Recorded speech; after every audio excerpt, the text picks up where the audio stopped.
ओंकारेश्वर में शंकराचार्य की 108 फीट की प्रतिमा संग्रहालय एवं आचार्य शंकर अंतर्राष्ट्रीय अद्वैत वेदांत संस्थान की स्थापना के लिए भूमि आवंटित की। ओंकार पर्वत पर अस्थायी निवासरत 30 परिवारों का होगा पुनर्वास। विस्थापित संस्कृति विभाग नगर परिषद के माध्यम से 2,50,000 रुपए प्रत्येक परिवार को देगा। इसके साथ ही हरियाली अमावस्या से मानधाता पर्वत पर सघन वृक्षारोपण शुरू होगा। आचार्य शंकराचार्य सांस्कृतिक एकता न्यास एवं मध्य प्रदेश शासन के संस्कृति विभाग द्वारा खंडवा जिले के ओंकारेश्वर में आचार्य शंकराचार्य की 108 फीट की प्रतिमा संग्रहालय एवं वेदांत स्थान की स्थापना की जा रही है। आचार्य शंकर प्रतिमा तथा शंकराचार्य संग्रहालय हेतु मानधाता पर्वत पर लगभग 11.50 हेक्टेयर भूमि एवं गोदड़पुरा पर्वत पर लगभग 22.10 हेक्टेयर भूमि संस्कृति विभाग को आवंटित की है।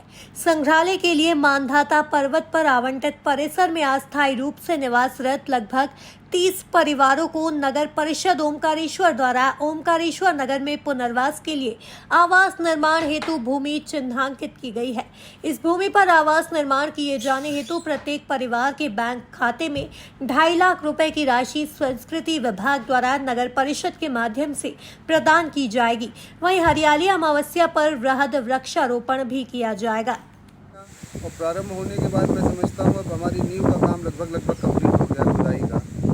अब जब नींव डलने का काम शुरू होने जा रहा है तब लोगों ने विरोध प्रदर्शन करना शुरू किया और ये विरोध भी ओंकारेश्वर नगर के किन्हीं लोगों का विरोध नहीं है।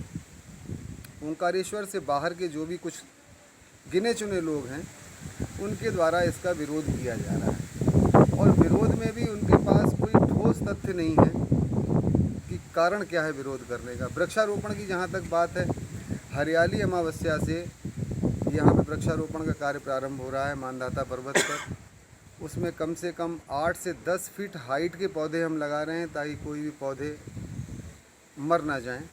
जो लगाएं कम से कम 100 लगाएं तो 90 पौधे हमारे कम से कम जीवित रहें। और पौधों का भी हमने ऐसे पौधों का चयन किया है जो गर्मी भर इवन गर्मी के बाद वर्ष भर हरे रहें ताकि हमारी प्राकृतिक सुंदरता मानधाता पर्वत की यथावत बनी रहे।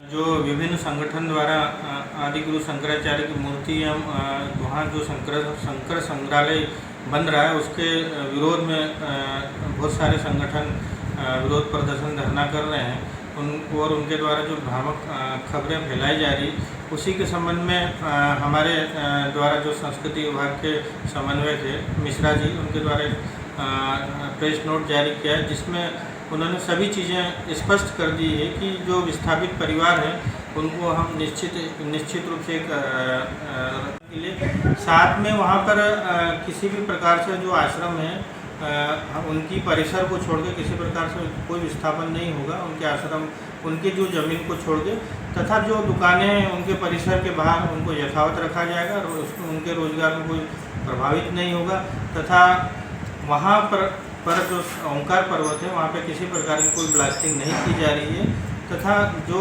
निर्माण कार्य वहाँ पे होगा उसमें जो है देसी सामग्री उसका इस्तेमाल किया जाएगा। विभिन्न संगठनों द्वारा जो भ्रामक खबरें फैलाई जा रही वो बिल्कुल गलत है तथा संस्कृति विभाग के माध्यम से हम लोग यहाँ के नागरिकों तथा जो सुविधाएं उपलब्ध कर सकते हैं या जो मदद हो सकती है वो हम बिल्कुल प्रभावित परिवारों को करेंगे।